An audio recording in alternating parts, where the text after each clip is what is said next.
ನಮಸ್ತೆ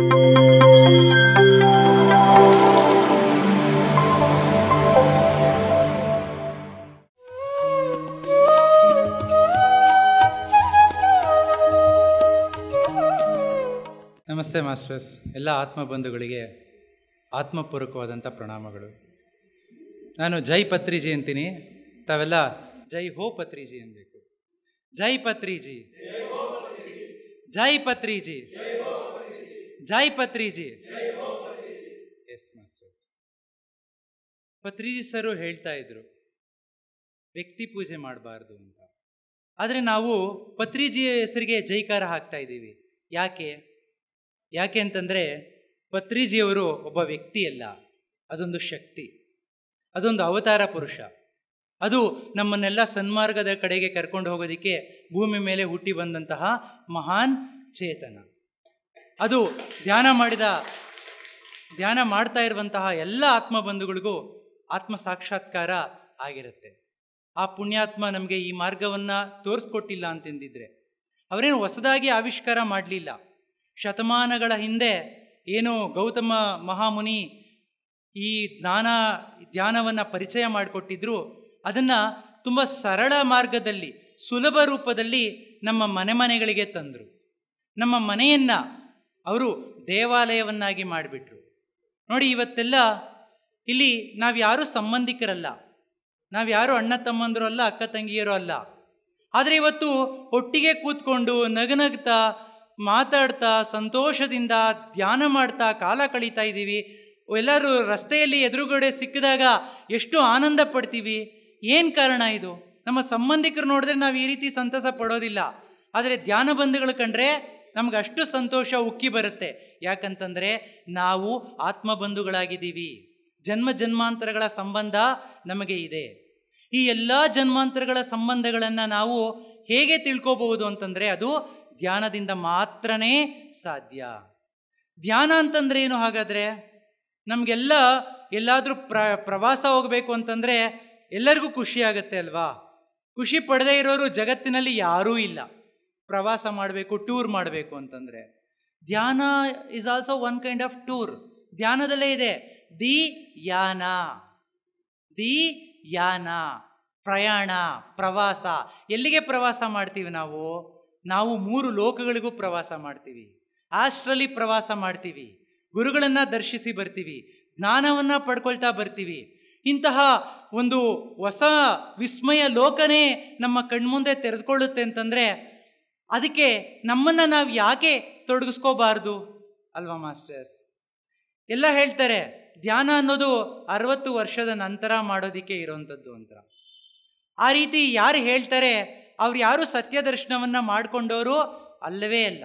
ಅವ್ರಿಗೆ ಅಂತಹ ಜ್ಞಾನ ಇಲ್ಲವೇ ಇಲ್ಲ. ಇವತ್ತು ನಾವು ಭೂಮಿ ಮೇಲೆ ಬಂದಂತಹ ಉದ್ದೇಶ, ನಿಜವಾದಂಥ ಸತ್ಯದ ಉದ್ದೇಶ ಏನು ಅಂತಂದರೆ ಧ್ಯಾನವನ್ನು ಮಾಡೋದರ ಮೂಲಕ ನಮ್ಮ ಅರಿವನ್ನು, ನಮ್ಮ ಅಸ್ತಿತ್ವವನ್ನು, ನಾವು ಯಾರು ಅನ್ನುವಂಥ ಮೂಲಭೂತವಾದಂಥ ಪ್ರಶ್ನೆಯನ್ನು ಅರ್ಥ ಮಾಡಿಕೊಳ್ಳುವುದು. ನಾವು ಯಾರು ಅಂತ ಕಂಡುಕೊಂಡ ಮೇಲೆ ನಮ್ಮ ಜೀವನದ ಗುರಿ ಏನು ಅಂತ ತಿಳ್ಕೊಳ್ಳೋದು. ಆ ಗುರಿಯನ್ನು ಸಾಧಿಸುವುದಕ್ಕೆ ನಾವು ಯಾವ ಮಾರ್ಗವನ್ನು ಹಿಡಿಬೇಕು ಅನ್ನೋದನ್ನು ಕಂಡುಕೊಳ್ಳೋದು. ಎಷ್ಟು ಸುಲಭವಾಗಿದೆ ಮಾಸ್ಟರ್ಸ್ ಈ ಧ್ಯಾನ ಅನ್ನೋದು. ಇದಕ್ಕೇನೋ ನೀವು ಕಷ್ಟಪಡಬೇಕಾಗಿಲ್ಲ. ನೀವು ಯೋಗದ ಒಂದು ಅಷ್ಟಭಂಗಿಗಳನ್ನು ಪಟ್ಟುಗಳನ್ನು ಹಾಕಬೇಕಾಗಿಲ್ಲ. ನೀವು ಯಾರೂ ದೇಹದಾಢ್ಯವನ್ನು ಮಾಡಬೇಕಾಗಿಲ್ಲ. ನೀವ್ಯಾರೂ ಪುಸ್ತಕಗಳ ಗ್ರಂಥಗಳನ್ನು ಓದಿ ಪಂಡಿತರಾಗಿ ಆ ಬೋಧನೆಯನ್ನು ಮಾಡಬೇಕಾಗಿಲ್ಲ. ಸುಮ್ಮನೆ ಒಂದು ಕಡೆ ಕೂತ್ಕೊಳ್ರಪ್ಪ ಅಂತೀವಿ, ಕಣ್ಣು ಮುಚ್ಚ್ರಪ್ಪ ಅಂತೀವಿ, ಕೈ ಕಟ್ರಪ್ಪ ಅಂತೀವಿ, ಶ್ಲೋಕನೂ ಬೇಡ ಅಂದ್ಬಿಡ್ತೀವಿ. ಕಂಠಪಾಠ ಮಾಡಬೇಕು, ಎಲ್ಲರಿಗೂ ಶ್ಲೋಕ ತಲೆಗೆ ಹತ್ತೋದಿಲ್ಲ ಅಂತ. ಯಾವ ಮಂತ್ರ ಜಪ ಬೇಡ ಅಂತೀವಿ, ಯಾವ ಪಠಣ ಬೇಡ ಅಂತೀವಿ. ಉಸಿರಿನ ಮೇಲೆ ಮಾತ್ರ ಗಮನ ತನ್ರಯ್ಯ ಅಂತೀವಿ. ಯಾಕೆ ಉಸಿರಿನ ಮೇಲೆ ಗಮನ ತನ್ರಿ ಅಂತ ಹೇಳ್ತೀವಿ? ಉಸಿರು ಆಡ್ತಾ ಇರೋದ್ರಿಂದನೇ ನಾವು ಶಿವಸ್ವರೂಪರು. ಉಸಿರು ಆಡದೇ ಇದ್ದಿದ್ರೆ ಅವರು ಶವಸ್ವರೂಪರು. ಅಷ್ಟೇ. ಶವಕ್ಕೂ ಶಿವಕ್ಕೂ ಇರೋಂಥ ಒಂದು ಎಷ್ಟು ವ್ಯತ್ಯಾಸ ಇದೆ ಅಲ್ವಾ? ಉಸಿರಾಡ್ತಾ ಇದ್ದೀವಿ. ಆ ಉಸಿರು ನಾವು ಯಾವತ್ತಾದರೂ ಗಮನಿಸಿದ್ದೀರಾ ಮಾಸ್ಟರ್ಸ್? ಅದಕ್ಕೆ ಯಾವತ್ತಾದರೂ ನಾವು ಥ್ಯಾಂಕ್ಸ್ ಹೇಳ್ಕೊಂಡಿದ್ದೀರಾ? ಅದಕ್ಕೆ ಯಾವುದು ಆ ಉಸಿರಿನ ಮೂಲಕ ನಮ್ಮನ್ನು ಹಿಡಿದಿಟ್ಟಿರುವಂತಹ ಶಕ್ತಿ. ನಾವು ತುಂಬ ನಮಗೆ ಏನಾಗಿರುತ್ತೆ, ಟಯರ್ಡ್ ಆಗಿರುತ್ತೆ, ಸುಸ್ತಾಗಿರ್ತೀವಿ. ಮನೆಗೆ ಬಂದು ಏನು ಮಾಡ್ತೀವಿ? ರೆಸ್ಟ್ ಮಾಡ್ತೀವಿ, ಮಲ್ಕೋತೀವಿ. ಒಂದು 2 ಅವರ್ 3 ಅವರ್ ಮಲಗಿ ಬೆಳಗ್ಗೆ ಎದ್ದಿದ ತಕ್ಷಣ ಏನಾಗುತ್ತೆ, ನಮಗೆ ಎಲ್ಲಿಲ್ಲದ ಹುರುಪು ಬಂದ್ಬಿಟ್ಟಿರುತ್ತೆ. ಹೇಗೆ ಸಾಧ್ಯ ಆಯಿತು? ನಿದ್ದೆಯಲ್ಲಿ ಏನು ಸಿಕ್ತು ಹಾಗಾದರೆ ನಮಗೆ?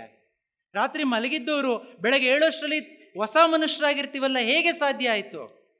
ಮಾಸ್ಟರ್ಸ್, ಈ ಯೂನಿವರ್ಸ್ ಅನ್ನೋದೇನಿದೆ, ವಿಶ್ವಮಯ ಈ ಶಕ್ತಿ ಅನ್ನೋದೇನಿದೆ, ನಿರಂತರವಾಗಿ ಅದು ಸುರಿಸ್ತಾ ಇದೆ ಅಮೃತಧಾರೆಯನ್ನು, ಎನರ್ಜಿಯನ್ನು, ಪಾಸಿಟಿವ್ ವೈಬ್ಸ್ನ. ಇದನ್ನೆಲ್ಲ ನಮಗೇ ಗೊತ್ತಿಲ್ಲದಂಗೆ ನಮ್ಮ ಆತ್ಮ ನಿದ್ರೆಯ ಸ್ವರೂಪದಲ್ಲಿದ್ದಾಗ ಪಡ್ಕೊಳ್ತಾ ಹೋಗುತ್ತೆ. ಆ ನಿದ್ದೆಯ ಸ್ವರೂಪದಲ್ಲಿ ಇದ್ದಾಗ ಪಡ್ಕೊಳ್ಳುವಂತಹ ಒಂದು ಎನರ್ಜಿ ಏನಿದೆ, ಅದರ 10 ಪಟ್ಟು 100 ಪಟ್ಟು ನಾವು ಅದರ ಕಡೆ ಗಮನ ಕೊಟ್ಟು ಅದನ್ನು ಪಡ್ಕೊಳ್ಳುವ ದೃಷ್ಟಿಯಲ್ಲಿ ಪ್ರಯತ್ನಶೀಲರಾದಾಗ ನಮಗೆ ದೊರಕುತ್ತೆ. ವಾಯುಪುತ್ರ ಆಂಜನೇಯ ಮಹಾನ್ ಭಕ್ತನಾದ, ಶ್ರೀರಾಮನನ್ನೇ ಮೆಚ್ಚಿಸಿದಂಥ ಭಕ್ತನಾದ, ಶ್ರೀರಾಮನೇ ಸೋತು ಶರಣಾಗ್ಬಿಟ್ಟ. ಅಂತಹ ಮಹಾಪುರುಷನಿಗೆ ಹೇಗೆ ಸಾಧ್ಯ ಆಯಿತು? ವಾಯುಪುತ್ರ ಉಸಿರಾಟವನ್ನು ಹಿಡ್ದ, ಉಸಿರನ್ನ ಹಿಡ್ದ, ಹಸಿರಾದ ಆ ಮನುಷ್ಯ. ಆ ರೀತಿಯಲ್ಲಿ ಧ್ಯಾನ ಇವತ್ತು ನಮಗೆ ಎಲ್ಲವನ್ನೂ ಕೊಡ್ತಾ ಇದೆ ಮಾಸ್ಟರ್ಸ್. ಧ್ಯಾನಕ್ಕೆ ನಾವು ಬರಬೇಕಾಗಿಲ್ಲ, ಧ್ಯಾನ ನಮ್ಮನ್ನ ಕರೀತಾ ಇದೆ, ಕೈ ಬೀಸಿ ಕರೀತಾ ಇದೆ.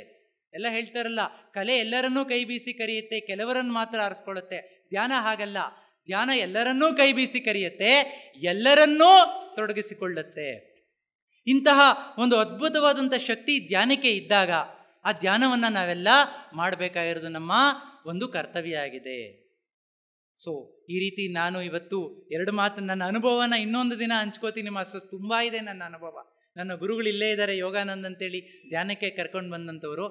ಅಂದರೆ ನಾನು ಈ ಧ್ಯಾನಕ್ಕೆ ಬರುವುದಕ್ಕಿಂತ ಹಿಂದೆನೇ ನಾನು ರಾಮಕೃಷ್ಣಾಶ್ರಮದ ಒಂದು ಡಿವೋಟಿ ಆಗಿದ್ದೆ. ನಿರಂತರವಾಗಿ ಧ್ಯಾನ ಹೋಗ್ತಾ ಇದ್ದೆ, ಅಲ್ಲಿ ಭಜನ್ಸಲ್ಲಿ ತೊಡಗಿಸ್ಕೊಳ್ತಾ ಇದ್ದೆ. ಬಟ್ ಅಲ್ಲಿ ಏನೋ ಕೊರತೆ ಇದೆ, ಸಾಲದು ಅಂತ ಅನ್ನಿಸ್ತಾ ಇತ್ತು. ನಾನು ಭಜನ್ಸ್ ಮಾಡೋಕ್ಕೆ ಇಷ್ಟ ಆಗ್ತಾ ಇರಲಿಲ್ಲ, ಧ್ಯಾನಕ್ಕೆ ಕೂತ್ಬಿಡ್ತಾ ಇದ್ದೆ. ಅಲ್ಲಿ ಧ್ಯಾನಕ್ಕೆ ಕೂತಾಗ ನನಗೆ ಗೊತ್ತಾಗ್ದಂಗೆ ನನ್ನ ಕಣ್ಣಲ್ಲಿ ನೀರು ಬರ್ತಾ ಇತ್ತು. ಆದರೆ ಆ ಒಂದು ಭಾವನಾ ಆ ಒಂದು ಸ್ಟೇಟ್ಗೆ ನಾನು ಹೋಗ್ತಾ ಇದ್ದೆ. ಆದರೆ ಅಲ್ಲಿ ಏನೋ ಡಿಫೆಕ್ಟ್ ಇದೆ, ಅಲ್ಲಿ ಏನೋ ಸಾಲದು ಅಂತಲೇ ಇತ್ತು, ಏನು ಅಂತ ನನಗೆ ಗೊತ್ತಿರಲಿಲ್ಲ. ಆದರೆ ಯಾವಾಗ ನನಗೆ ಇದರ ಪರಿಚಯ ಆಯಿತು, ನನಗೆ ಸ್ವರ್ಗಕ್ಕೆ ಇಳಿದ ಹಾಗಾಯಿತು. ಸ್ವರ್ಗ ಎಲ್ಲಿದೆ ಅಂತಂದರೆ ಸತ್ತ ಮೇಲೆ ಇರೋದಲ್ಲ ಸ್ವರ್ಗ, ಭೂಮಿ ಮೇಲೆ ನಾವು ಅನುಭವಿಸ್ತಾ ಇರೋವಂಥದ್ದೇ ಸ್ವರ್ಗ. ಇವತ್ತೆಲ್ಲ ನಾವು ಇಷ್ಟೊತ್ತು ಆದ್ರೂ ನಾವು ಕೂಡ್ತಿದ್ದೀವಿ, ಇಷ್ಟು ಜಾಗೃತ ಸ್ಥಿತಿಯಲ್ಲಿ ಇದ್ದೀವಿ, ನಗ್ನಗ್ತಾ ಒಬ್ರೊಬ್ರು ಪರಸ್ಪರ ಅನುಭವಗಳನ್ನು ಹಂಚ್ಕೋತಾ ಇದ್ದೀವಿ. ಇದು ಸ್ವರ್ಗ ಅಲ್ಲದೆ ಬೇರೇನೂ ಅಲ್ಲ. ಬಸವಣ್ಣನವರು ಹಿಂದೆನೇ ಹೇಳಿದ್ರು, ಕರ್ತಾರ ಈ ಲೋಕ ಅನ್ನೋದು ಇದು ಕರ್ತಾರನ ಕಮ್ಮಟವಯ್ಯ, ಇಲ್ಲಿ ಸಲ್ಲುವವರು ಅಲ್ಲಿಯೂ ಸಲ್ಲುವರಯ್ಯ, ಇಲ್ಲಿ ಸಲ್ಲದವರು ಅಲ್ಲಿಯೂ ಸಲ್ಲರಯ್ಯ ಅಂತ. ಸೊ ಇಲ್ಲಿ ನಾವು ಸಲ್ಲುವರಾಗಬೇಕು ಅಂತಂದರೆ ನಾವು ಈ ಧ್ಯಾನವನ್ನು ಮಾಡಬೇಕು. ಹಾಗಾಗಿ ಆ ಧ್ಯಾನವನ್ನು ಮಾಡುವಂತಹ ಒಂದು ವೇದಿಕೆ ಪಿರಮಿಡ್ ಆಧ್ಯಾತ್ಮ ಧ್ಯಾನಾಲಯ. ಎಷ್ಟು ಚೆನ್ನಾಗಿದೆ ನೋಡಿ ಮಾಸ್ಟರ್. ಪಿರಮಿಡ್ ಎನರ್ಜಿಯಿಂದೇ ಒಂದು ದೊಡ್ಡ ಸೈಂಟಿಫಿಕ್ ರಿಸರ್ಚೇ ಆಗಿದೆ, ನಮ್ಗೆ ಗೊತ್ತಿಲ್ಲ ಅಷ್ಟೇ. ಅದನ್ನೆಲ್ಲ ಈಜಿಪ್ಟಿನ ಪಿರಮಿಡ್ಗಳ ಒಳಗಡೆ ಇಟ್ಟಂತಹ ಆ ಮಮ್ಮಿಗಳು ಇವತ್ತಿಗೂ ಕೆಡದೆ ಇದ್ದಾವೆ ಅಂತಂದರೆ ಅದರ ಪವರು, ಅದರ ಶಕ್ತಿ ಎಷ್ಟಿರ್ಬೋದು. ಅದನ್ನು ಕಂಡುಕೊಂಡಂಥ ನಮ್ಮ ಪತ್ರಿಜಿ ಸರು ಪಿರಮಿಡ್ ಧ್ಯಾನ ಅನ್ನೋದನ್ನು ಪರಿಚಯ ಮಾಡಿದ್ರು. ನಾವು ಮನೆಯಲ್ಲಿ ಕುಳಿತು ಮಾಡುವಂತಹ ಧ್ಯಾನಕ್ಕಿಂತ 10 ಪಟ್ಟು 100 ಪಟ್ಟು ಎನರ್ಜಿ ಪಿರಮಿಡ್ ಕೆಳಗಡೆ ಕೂತ್ಕೊಂಡು ಮಾಡೋದ್ರಿಂದ ಸಿಗತ್ತೆ. ನಾವು ದೇವಾಲಯಗಳನ್ನು ಧ್ಯಾನಾಲಯಗಳನ್ನಾಗಿ ಪರಿವರ್ತಿಸಬೇಕು ಅಂತ ಹೇಳಿದ್ರು. ಇವತ್ತು ಈ ಪಿರಮಿಡ್ ಆಧ್ಯಾತ್ಮ ಧ್ಯಾನಾಲಯ ಅನ್ನೋದು ಸಹಿತ ಒಂದು ದೇವಾಲಯ ಸ್ವರೂಪವೇ. ಇಲ್ಲಿರುವರೆಲ್ಲ ದೇವರುಗಳೇ. ಇವ್ರನ್ನ ಏನು ನಾವು ನೋಡ್ತಾ ಇದ್ದೀವಿ, ರಾಮಕೃಷ್ಣ ಪರಮಹಂಸರು, ಶಾರದಾ ಮಾತೆ, ವಿವೇಕಾನಂದರು, ಶಂಕರಾಚಾರ್ಯರು, ಸ್ವಯಂ ಪತ್ರಿಜಿ ಗುರುಗಳು, ಇವರೆಲ್ಲ ಇವರೇನು ಭೂಮಿಯಿಂದ ಏಕದಮ್ಮು ಈ ಅವತಾರದಲ್ಲೇ ಜನಿಸ್ಲಿಲ್ಲ. ಸಾಮಾನ್ಯ ಮನುಷ್ಯರಾಗಿ ಹುಟ್ಟಿದ್ರು, ಅವರು ಎಲ್ಲರ ಜೊತೆ ಬೆಳೆದ್ರು, ಅವರು ಎಲ್ಲ ರೀತಿಯ ಅನುಭವಗಳನ್ನು ಪಡ್ಕೊಂಡ್ರು. ಸತ್ಯ ದರ್ಶನವನ್ನು ಯಾವುದೋ ಒಂದು ಹಂತದಲ್ಲಿ ಅವರಿಗೆ ಆಯಿತು. ಅವ್ರಿಗಾದಂತಹ ಅರಿವು, ಆ ಜ್ಞಾನೋದಯವನ್ನು ಪತ್ರಿಜಿ ಸರ್ 3 ರೀತಿಯ ಜ್ಞಾನೋದಯಗಳ ಬಗ್ಗೆ ಹೇಳ್ತಾರೆ. ಜ್ಞಾನೋದಯ ಪೂರ್ವದ ಜ್ಞಾನೋದಯ, ಜ್ಞಾನೋದಯದ ಕಾಲದ ಜ್ಞಾನೋದಯ, ಜ್ಞಾನೋದಯದ ನಂತರದ ಜ್ಞಾನೋದಯ ಅಂತ ತುಂಬ ಸೂಪರಾಗಿ ಹೇಳ್ತಾರೆ ಅವರು. ಬುದ್ಧನಿಗೆ ಅರಳಿ ಮರ ಬೋಧಿ ವೃಕ್ಷದ ಕೆಳಗಡೆ ಜ್ಞಾನೋದಯ ಆಯಿತು ಅಂತ ಹೇಳ್ತೀವಿ ನಾವು. ಆದರೆ ಅವನು ಬೋಧಿ ವೃಕ್ಷದಲ್ಲಿ ಬಂದು ಕೂತ್ಕೋಬೇಕು, ಸತ್ಯ ದರ್ಶನವನ್ನು ಮಾಡಬೇಕು ಅಂತೇಳಿ ಅರಮನೆಯನ್ನು ಬಿಟ್ಟ. ಅರಮನೆಯನ್ನು ಬಿಡೋದಕ್ಕೆ ಕಾರಣವಾದಂತಹ ಪ್ರೇರಕವಾದಂಥ ಅಂಶ ಯಾವುದು? ಆ್ಯಕ್ಚುಲಿ ಅದೇ ಜ್ಞಾನೋದಯ. ನಾನು ಸತ್ಯವನ್ನು ಕಂಡ್ಕೋಬೇಕು, ಸತ್ಯ ನಮಗೆ ಸಿಗೋದು ನಂತರ, ಆದರೆ ಸತ್ಯದ ದಾರಿಯಲ್ಲಿ ಹೋಗಬೇಕು ಅನ್ನುವಂಥ ಅರಿವು ನಮ್ಮಲ್ಲಿ ಮೂಡುತ್ತಲ್ಲ, ಅದೇ ನಿಜವಾದ ಜ್ಞಾನೋದಯ. ಅದು ಜ್ಞಾನೋದಯ ಪೂರ್ವ ಜ್ಞಾನೋದಯ ಅಂತ. ಇನ್ನು ಎರಡನೇದು ಜ್ಞಾನೋದಯದ ಕಾಲ. ಅದು ಬೋಧಿ ವೃಕ್ಷದ ಕೆಳಗಡೆ ಆತನಿಗೆ ಅಷ್ಟಾಂಗ ಮಾರ್ಗಗಳ ಸಿದ್ಧಿ, ದುಃಖಕ್ಕೆ ಕಾರಣವಾದಂಥ ಅಂಶಗಳ ಬಗ್ಗೆ ತಿಳಿದಿದ್ದು ನಿಮಗೆಲ್ಲ ಗೊತ್ತಾಯಿದೆ. ಜ್ಞಾನೋದಯದ ನಂತರ ಆಗುವ ಜ್ಞಾನೋದಯ ಏನು ಅಂತಂದರೆ, ನನಗೆ ಜ್ಞಾನೋದಯ ಆಯಿತು, ಸತ್ಯ ಗೊತ್ತಾಯಿತು, ಸೊ ಇದೆಲ್ಲ ಆಡಂಬರ ಇದೆಲ್ಲ ಬೇಕಾಗಿಲ್ಲ, ಮೂಲಭೂತವಾಗಿ ನನಗೇನಿದೆ ಅದು ಭಗವಂತ ಕೊಡ್ತಾ ಇದ್ದಾನೆ, ಅದು ಸಾಕು, ಇದನ್ನೆಲ್ಲರಿಗೂ ಹಂಚೋಣ, ಈ ಜ್ಞಾನವನ್ನು ಅಂತ ನಾವು ಹೋಗ್ತೀವಲ್ವಾ, ಜೋಳಿಗೆ ಇಟ್ಕೊಂಡು ಹೋಗ್ತೀವಲ್ವ ನಾವು ಎಲ್ಲರಿಗೂ ಈ ಧ್ಯಾನವನ್ನು ಪ್ರಚಾರ ಮಾಡ್ತೀವಲ್ಲ, ಅದು ಜ್ಞಾನೋದಯದ ನಂತರದ ಜ್ಞಾನೋದಯ. ಈ ರೀತಿ 3 ಸ್ವರೂಪಗಳನ್ನು ಗುರುಗಳು ಅವರ ಇದನ್ನು ಯೂಟ್ಯೂಬಲ್ಲಿ ಇವತ್ತಿದೆ. ಇವತ್ತು ಡಿಜಿಟಲ್ ಮಾಧ್ಯಮ ಅನ್ನೋದು ನಮ್ಮನ್ನು ಎಷ್ಟು ಹತ್ತಿರಕ್ಕೆ ತೊಗೊಂಡು ಬಂದಿದೆ, ಎಷ್ಟು ಜ್ಞಾನವನ್ನು ಕೊಡ್ತಾ ಇದೆ ಅಂತಂದರೆ, ನಾವೊಂದು ಜೋರಾದ ಚಪ್ಪಾಳೆ ಕೊಡಬೇಕು ಆ ಒಂದು ಡಿಜಿಟಲ್ ಮಾಧ್ಯಮಕ್ಕೆ.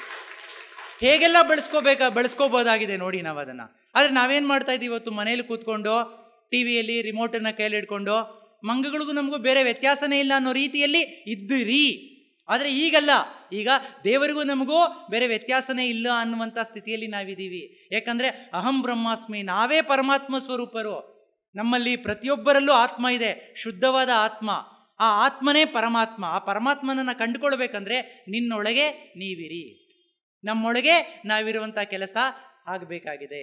ಅದು ಆಗೋದಿಕ್ಕೆ ಅಂತೇಳಿ ಇಂಥ ವೇದಿಕೆಯನ್ನೆಲ್ಲ ಸೃಷ್ಟಿ ಮಾಡಿದ್ದಾರೆ. ಹಾಗಾಗಿ ಮಾಸ್ಟರ್ಸ್, ನಾನು ಹೇಳೋದೇನಂತಂದರೆ, ಕಡೆಯದಾಗಿ ಒಂದು ಮಾತು, ನಮಗೆ ಧ್ಯಾನ ಒಂದೇ ಅಂತಿಮ ಮಾರ್ಗ. ಈ ಧ್ಯಾನ ನಾವು ಮಾಡುವುದಷ್ಟೇ ಅಲ್ಲ, ಅದನ್ನು ಪರರಿಗೂ ಹಂಚೋಣ. ಈಚ್ ಒನ್ ಟೀಚ್ ಒನ್ ಅಂತಾರೆ. ಇಲ್ಲಿ each masters get many masters. ನಾವು ಜಾಸ್ತಿ ಬ್ರಿಂಗ್ ಮೆನಿ ಮಾಸ್ಟರ್ಸ್, ಅನೇಕ ಜನ ಮಾಸ್ಟರ್ಸ್ನ ಕರ್ಕೊಂಡು ಬರೋಣ. ಆ ಒಂದು ಜವಾಬ್ದಾರಿ, ಬಾಧ್ಯತೆ ನಮ್ಮದಾಗಿದೆ. ಇಂಥ ವೇದಿಕೆಯನ್ನೆಲ್ಲ ಸೃಷ್ಟಿ ಮಾಡಿಕೊಟ್ಟಂತಹ ಮಹಾನುಭಾವರುಗಳಿಗೆ ಒಂದು ಜೋರಾದ ಚಪ್ಪಾಳೆಯನ್ನು ಕೊಡೋಣ ಅಂತ ಹೇಳ್ತಾ ನಾನು 2 ಮಾತನ್ನು ಮುಗಿಸ್ತೀನಿ. PMC ಕನ್ನಡ ಚಾನೆಲ್ ಅನ್ನು ಲೈಕ್ ಮಾಡಿ, ಶೇರ್ ಮಾಡಿ, ಸಬ್ಸ್ಕ್ರೈಬ್ ಮಾಡಿ ಮತ್ತು ಮಾಡಿಸಿ. ಎಲ್ಲರಿಗೂ ಧನ್ಯವಾದಗಳು.